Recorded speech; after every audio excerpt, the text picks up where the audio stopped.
নমস্কার বন্ধুরা, আপনারা দেখছেন মার্কেট কথা। চলুন শুরু করা যাক। বাজার আজকে খুবই ভালো গেছে।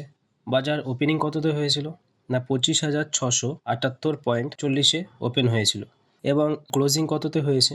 ক্লোজিং হয়েছে 25,771.45-এ। মাঝখানে একটার দিকে কিছুটা পরিমাণে ডাউনফল এসেছিল, কিন্তু আবার ক্লোজিং হতে হতে বাজার 25,713-তে ক্লোজিং করেছে, যেটা প্রায় 0.55%-এর জাম্প। 141.75 পয়েন্টস বৃদ্ধি হয়েছে। নেক্সট, এদিকে ইউএস এর প্রেসিডেন্ট ডোনাল্ড ট্রাম্প, আপনারা জানেন যে ট্যারিফ খেলতে খেলতে কিন্তু ইউএস এর যে সুপ্রিম কোর্ট ট্যারিফ গুলো খারিজ করেছে এবং খারিজ করে ট্রাম্প পরবর্তী সময় 10%-এর ট্যারিফ ইন্ডিয়ার উপরে লাগিয়েছে। আরো কিছু বিষয় আছে, কিছু এক্সেপশন আছে যেগুলোতে আরো ট্যারিফ আর কি বেশি। আজকে টপ গেনার্স কারা, চলুন দেখে নেওয়া যাক। আদানির স্টকে আজকে 2.93%-এর জাম্প দেখা গেছে। এর পিছনে কিছু নিউজ আছে। এনএমডিসি এবং ব্রাজিলের ভেলের সাথে কিছু চুক্তি হয়েছে, যার জন্য আদানি পোর্টসে একটা পজিটিভ পয়েন্ট দেখা গেছে আজকে। কোটাক মাহিন্দ্রা ব্যাংকও প্রায় 2.22%-এর জাম্প দেখিয়েছে, মানে ব্যাংকিং সেক্টরে মোটামুটি ভালো কেনাকাটা চলেছে।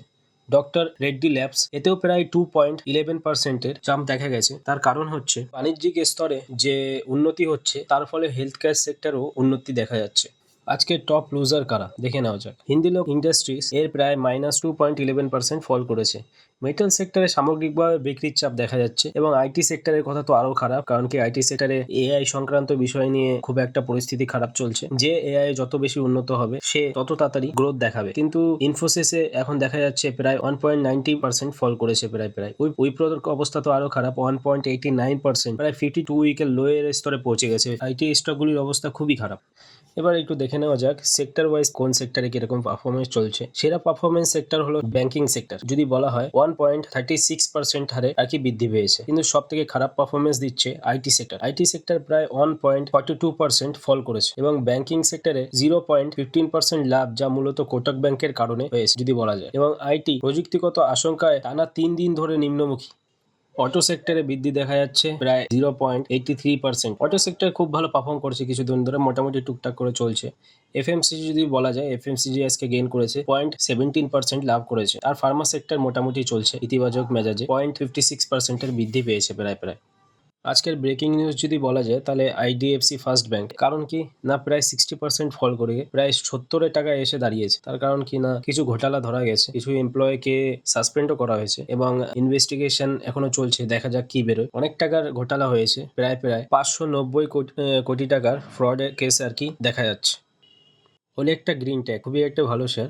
ওলেকটা গ্রিন টেকে আজকে প্রায় 2.41%-এর র্যালি দেখা গেছে। তার কারণ কি? তার কারণ একটা অর্ডার পেয়েছে তারা 1085টি ইলেকট্রিক বাসের জন্য প্রায় 1,08,00,000 কোটি টাকার অর্ডার পেয়েছে। তার জন্য আজকে ভালো পারফরমেন্স দেখা গেছে। ডি ডেভেলপমেন্ট বেলের কাছ থেকে প্রায় 173 কোটি টাকার অর্ডার পেয়েছে। নিউজ আসার সাথে 70% প্রায় জাম্প করে গেছে শেয়ার প্রাইস। এবং ইউপিএল এর জন্য খুবই একটা নেগেটিভ নিউজ। ইউপিএল এর শেয়ার প্রাইস প্রায় 40% পর্যন্ত ফল করে গেছে। ব্যবসায়িক পুনর্গঠনের যে পরিকল্পনা, তার জন্য এরকম হয়েছে। নেক্সট নিউজ, ফরেন ইনভেস্টররা নেট বাই কত করেছে? নেট বাই করেছে প্রায় 3,483 কোটি টাকার অ্যাপ্রক্স, এবং ডিআইআইরা প্রায় সেল করেছে 1,292 কোটি টাকা। প্রায় এফআইআইদের বাইং দেখে মনে হচ্ছে মার্কেট প্রায় পজিটিভ। ফরেন ইনভেস্টরদের মুড পজিটিভ দেখা যাচ্ছে। এবার দেখা যাক পরবর্তী সময় কি হয়। গ্লোবালি বাজারে কি প্রভাব পড়েছে? গ্লোবাল মার্কেটে যদি দেখা যায়, তাহলে ডো জোন্স ইন্ডেক্স যদি চেক করা যায়, ভালোই স্টার্টিং ভালো হয়েছিল, কিন্তু তারপরে আবার নেগেটিভে চলে গেছে। প্রায় 673 পয়েন্ট, মানে 1.39% আর কি পড়ে গেছে। এবার ন্যাসডাকের অবস্থাও প্রায় সেমই, কারণ কি ন্যাসডাকে দেখা যাচ্ছে স্টার্টিং ভালো হয়েছিল, কিন্তু তারপরে আবার মার্কেট পড়ে গেছে। এর কারণ কি? এর কারণ আবার ট্রাম্প আর কি নিজের পাগলপন্থী আবার শুরু করে দিয়েছে। ট্রাম্প আবার ট্যারিফের কথা বলেছে। সে বলেছে রেসিপ্রোকাল ট্যারিফ হয়তো সে আবার লাগাতে পারে। এবার দেখা যাক কি হয় না হয়, কিন্তু ইউএস এর অবস্থা খুবই খারাপ চলছে বর্তমানে। তাদের স্টক মার্কেট মোটামুটি খুব একটা ভালো পারফরমেন্স দিচ্ছে না। এশিয়ার মার্কেটের কথা যদি ওভারঅল বলে, তাহলে মোটামুটি মিক্স রিয়েকশন দেখা যাচ্ছে, কোথাও প্লাস বা কোথাও মাইনাস। আজকের ভিডিওটি এই পর্যন্তই। মা লক্ষ্মীর কৃপা সবার জীবনে বর্ষিত হোক।